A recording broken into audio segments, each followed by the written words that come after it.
I will cover that. Now, what is motivation for you all when you are small kids of this age of 8th, 9th, 10th class? First, you must take risk. Okay? Most important is to take risk in life. If you don't take risk in life, risk doesn't mean that you go out of the way to do something wrong. But take a risk. Okay? Next point I want you to do is, you have to sacrifice a lot. I'll give you a small example.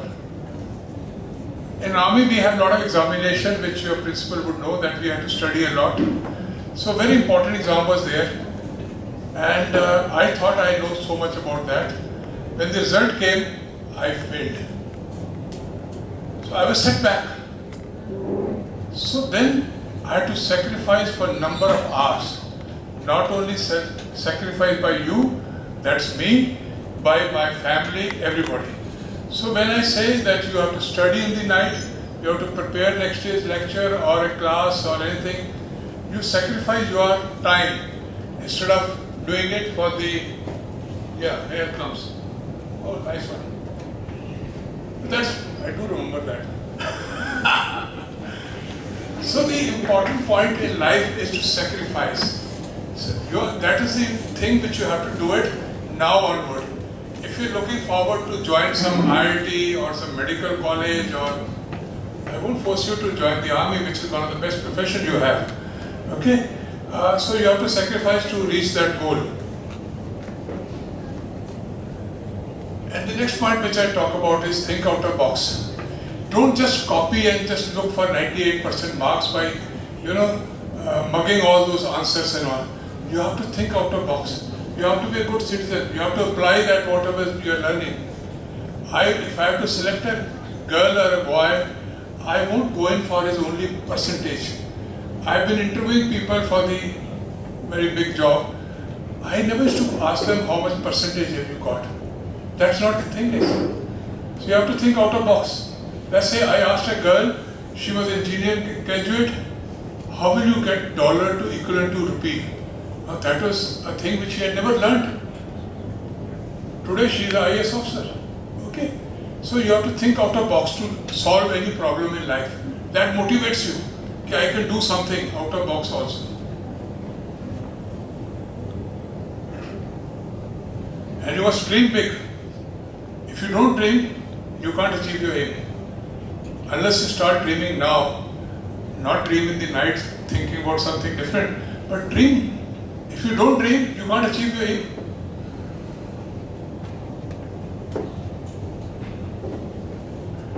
And this is what I keep saying, don't be afraid to fail. You will fail. If you don't do it, they say one of our prime ministers said, by not taking a decision is also a decision. Okay? He was our prime minister for very long. But if you don't do anything, you will not fail. You don't appear in the exam, you will not fail. You will fail. But the biggest motivator is after failure, like I failed first time, next time I did well. Because I sacrificed my day and night. My family sacrificed day and night. My daughters were not well, so wife used to take them away so that they don't cry, they were small babies. That was sacrifice. But I failed. So I got up again and did a job.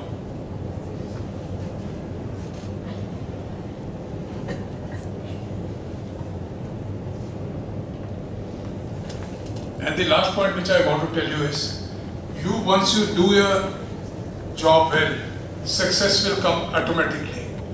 I had a plan earlier when I went to other school that you want to get your hair cut. Keep standing outside the shop of a haircut barber.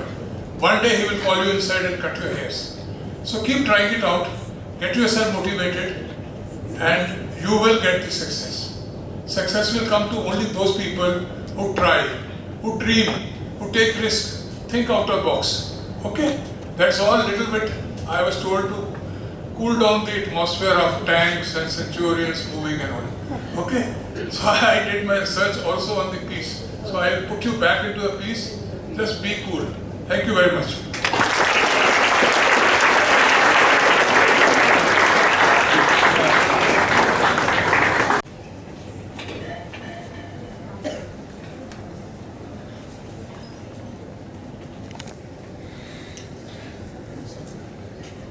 finally it's a time for a little conclusion.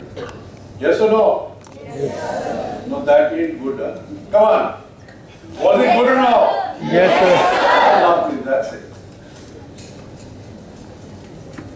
Ladies and gentlemen, and lovely children of the school, as we conclude this journey through the Indo-Pak War of 1965, let us step back and look at the broader canvas, not just of war fighting, but of a nation coming onto its own after the debacle of 1962. This war was more than maps, battles, or statistics. It was a battle of will, of identity, and of strategic maturity for our great nation. The Indo-Pak War of '65 was not just a geopolitical confrontation, it was a showcase of our nation's military courage, operational brilliance, and resolute national will all across. This battle, or the War of '65, was fought across multiple sectors, from the salt flats of Bhuj, which I mentioned to you about, that's the Rann of Kutch, to the forests of Sialkot, and from the Pir Panjal of Haji Pir to the fertile plains of Asur Uttar and Philora. This war tested every facet of India's military capacity. At a time when India was recovering from the '62 conflict with China and facing leadership transition after Prime Minister Nehru's death, Pakistan wrongly assumed that India lacked the strength to defend itself. That misjudgment led to two operations of theirs, that is Operation Gibraltar and the Grand Slam, which I spoke to you about. Pakistan's twin offensives aimed at destabilizing Kashmir and capturing Akhnur, yet India's response turned the tide of history. India's response across all fronts was swift, resolute, and deeply professional. General Harbaksh Singh's decision to hold ground at Asal Uttar rather than retreat to the Beas line became a turning point in the war. His leadership transformed the terrain into a tactical advantage.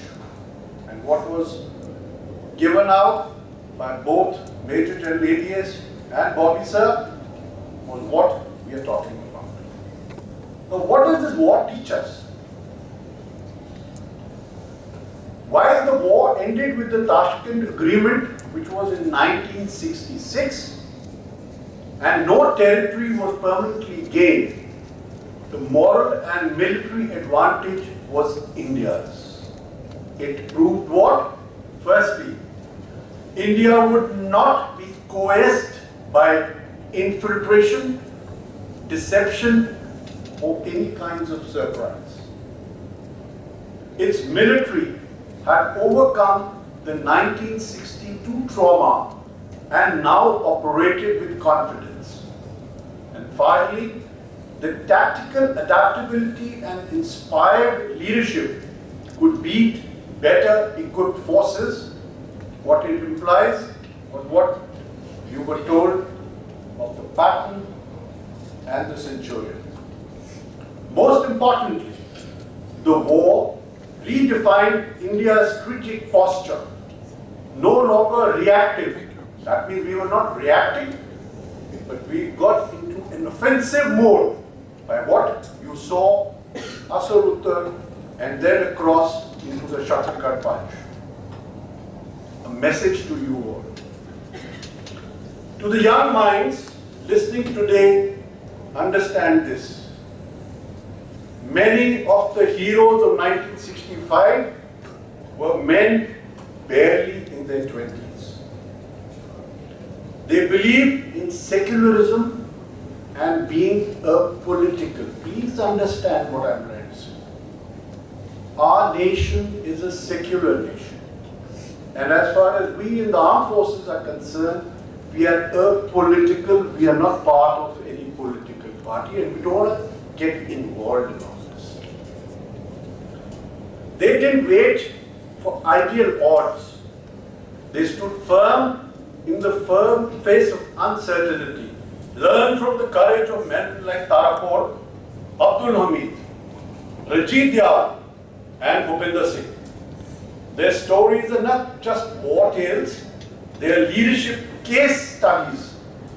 And in your own time, please make an effort to read.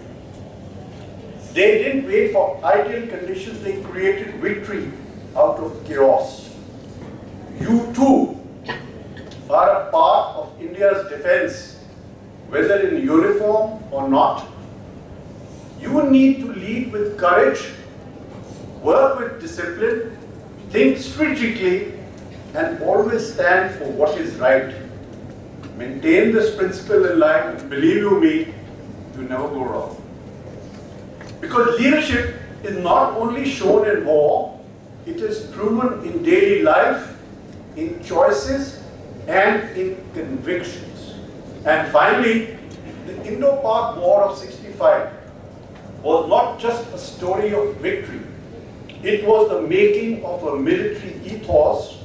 It was the restoration of national confidence, and it was a reminder that peace is preserved by strength, and strength by unity in diversity, and that is what is our nation. I hope you understand what unity in diversity implies. And this, my dear children, is what our nation is all about. Jai Hind, and thank you.